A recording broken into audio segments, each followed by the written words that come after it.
Bonjour à toi et bienvenue dans cette vidéo particulière où nous allons travailler sur la compréhension du problème mondial qui cause cette crise, sans jugement.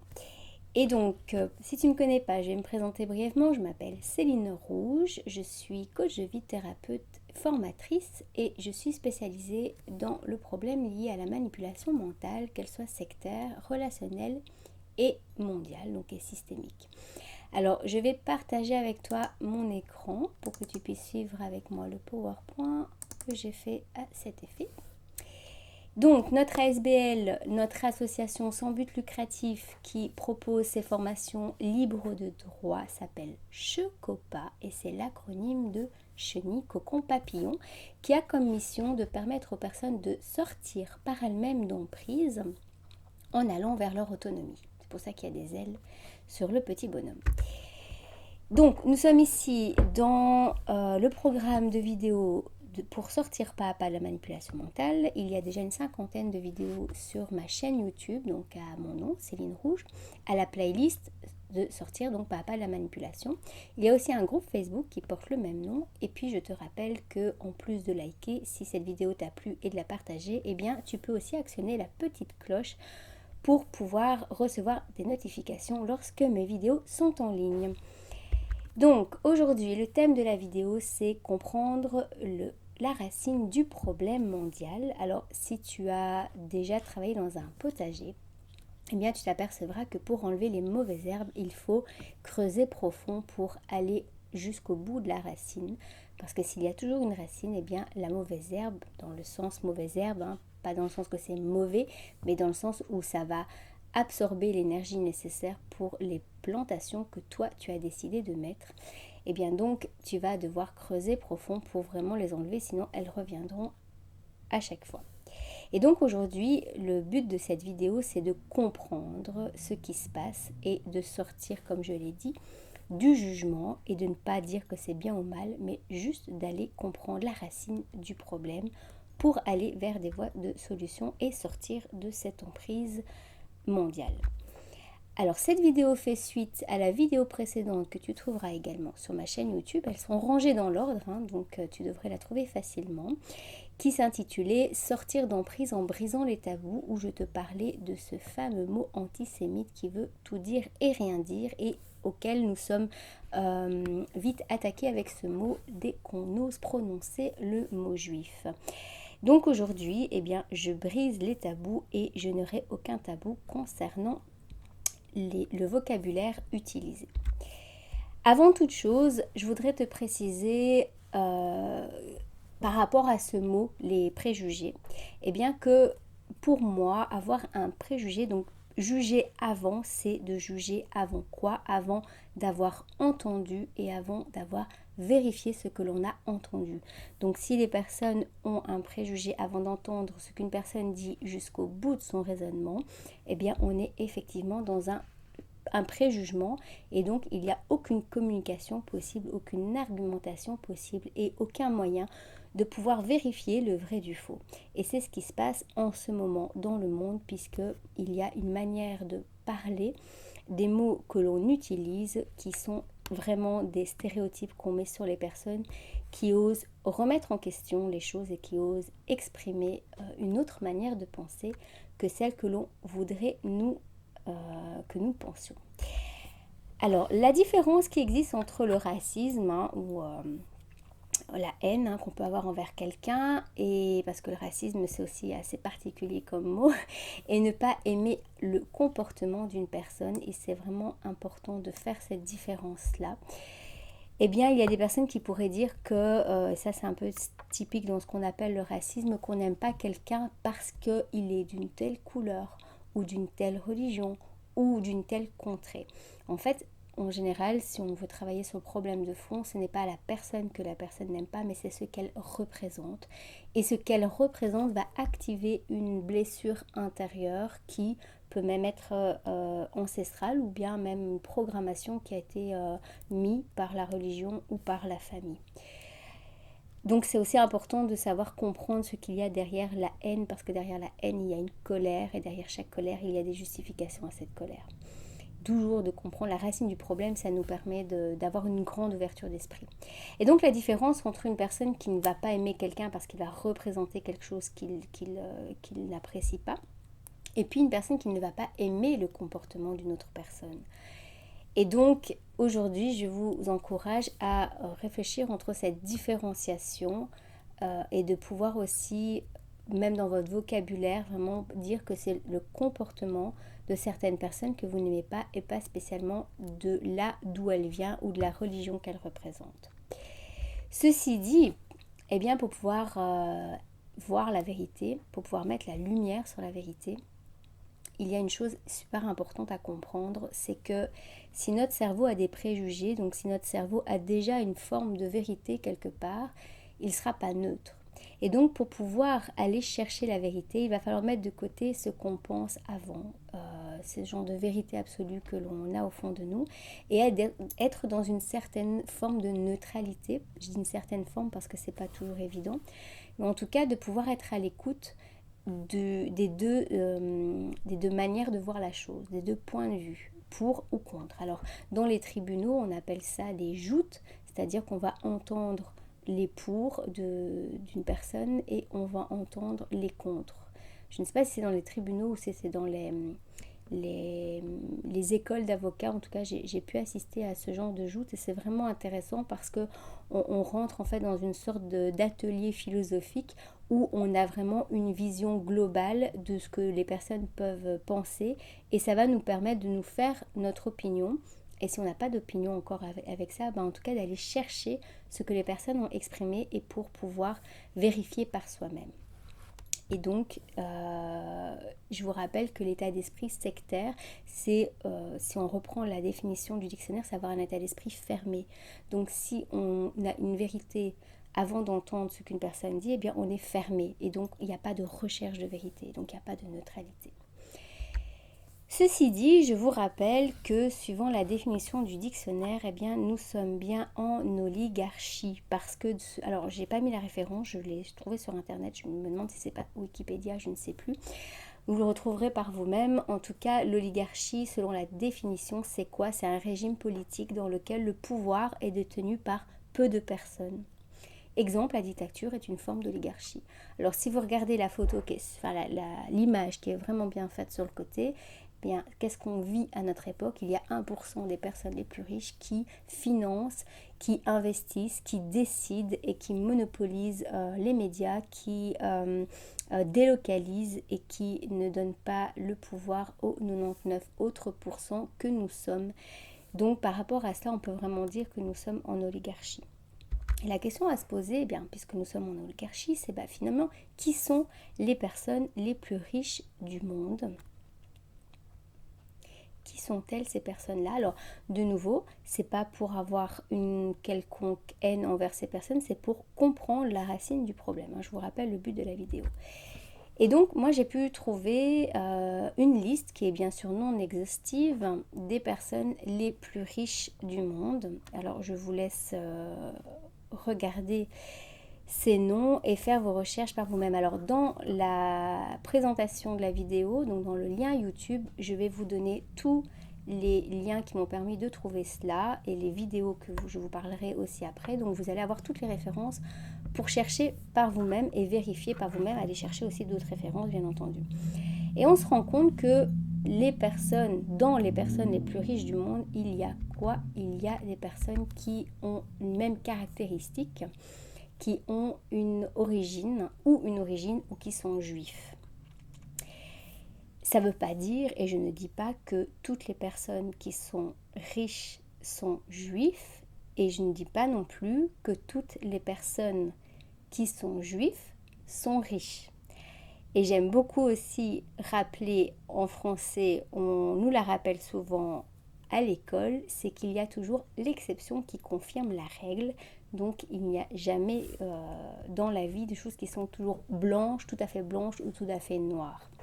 Voilà, mais en tout cas c'est intéressant de voir qu'il y a un parallèle entre les personnes qui sont riches et qui dominent la planète. Et pourquoi?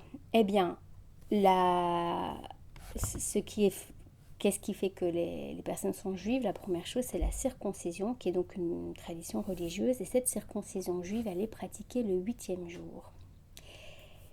Alors, il y a la circoncision, il y a aussi l'éducation, bien sûr, religieuse qui va avec.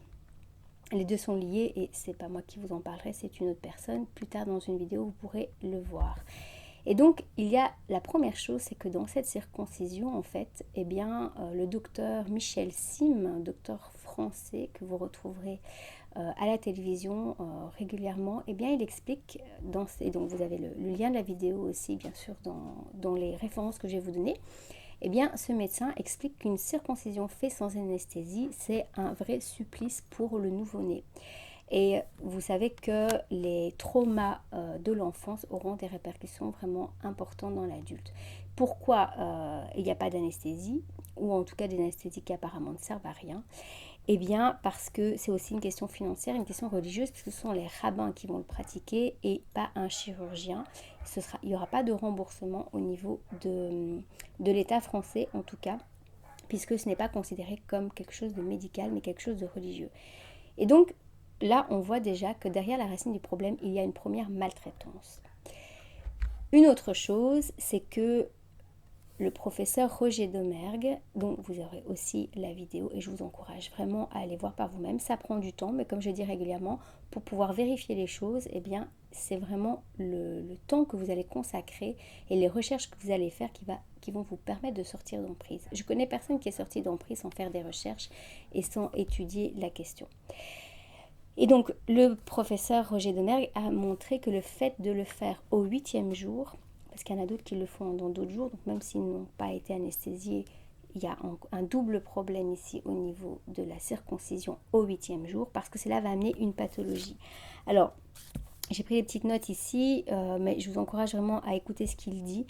Il parle du fait qu'au 8e jour, il y a une première puberté qui est là et qui va être perturbée en fait parce qu'il y a une glande qui est liée au sens moral. Et donc cette glande va être perturbée au niveau de la personnalité. Et puis, il y a aussi quelque chose qui va faire que, à cause de cette circoncision, donc bien le 8e jour, eh bien, il y aura un potentiel cérébral analytique et imaginatif décuplé. Donc ça, ce sont les mots du docteur Domergue. Et donc, pour moi-même, ce que j'en constate, c'est que ça peut amener justement au problème de manque d'empathie. Et donc, si on est dans le manque d'empathie, on ne peut pas être dans l'humanisme, mais on ne peut pas comprendre la maltraitance des autres. Donc, vous voyez que derrière cette révélation, alors je ne dis pas que c'est la vérité, je dis que ce sont des choses qui ont été exprimées par des spécialistes, qui ont été étouffées aussi par les médias, et donc qui pourraient être une compréhension aux problèmes que nous vivons. Et donc au niveau de la systémique, eh bien justement, il faut comprendre que chaque maltraitance qu'une personne va faire envers un être humain, un enfant ou un être humain quel qu'il soit, a toujours comme origine une autre maltraitance. C'est-à-dire que si on parle des manipulateurs pervers narcissiques qui ne sont pas capables d'empathie, eh bien ces personnes-là, quand on regarde, et j'ai fait une vidéo là-dessus, elles ont une énorme blessure qui est une blessure d'humiliation. Je vous laisse faire le lien entre la circoncision aussi et la blessure d'humiliation. Et donc pour vous montrer que ce que je dis, c'est pas quelque chose que j'ai inventé juste pour faire cette vidéo et soi-disant me protéger, j'ai participé à une conférence qui a été faite sur les problèmes de pédophilie au sein des religions. Donc en particulier, on a beaucoup parlé des témoins de Jéhovah qui ont un système qui permet, entre guillemets, aux pédophiles d'être protégés et de ne pas être dénoncés à la police et qui fait beaucoup de victimes au niveau des enfants. Conférence qui a été donnée par Florence Gobron et Maître Gillissen, donc Maître Gobron et Maître Gillissen, que vous retrouverez également dans les références. Et à la fin, vers 2h05, eh bien, j'explique cette notion de systémique et j'explique aussi qu'on ne peut pas soigner, entre guillemets, le problème de la pédophilie s'il n'y a rien qui est mis en place pour les personnes qui ont peur de reproduire quelque chose qu'ils ont peut-être vécu dans l'enfance. Donc il y a aussi une énorme omerta au niveau tant des personnes qui sont abusées que des abuseurs. Voilà, donc si on veut sortir de la maltraitance, c'est aussi d'être à l'écoute des personnes qui ont ce genre de pathologie, parce qu'on peut dire que la pédophilie et le manque d'empathie, si on est un tant soit peu humain, on peut exprimer cela en termes de pathologie. Alors pourquoi ces personnes-là auraient une volonté de domination? Eh bien, je vous rappelle quand même que ce peuple juif, et ça il faut, si vous connaissez un peu l'Ancien Testament, et puis un petit peu l'histoire à ce niveau-là, eh bien vous verrez bien qu'ils n'ont pas de territoire. Et il faut comprendre qu'un humain se construit grâce à son appartenance, que ce soit son appartenance familiale, son appartenance territoriale. Et donc peut-être que le fait de ne pas avoir de territoire fait en sorte qu'on veut peut-être tout le territoire. Donc là, de nouveau, où est la maltraitance au niveau de ce peuple? Qu'est-ce qui se passe?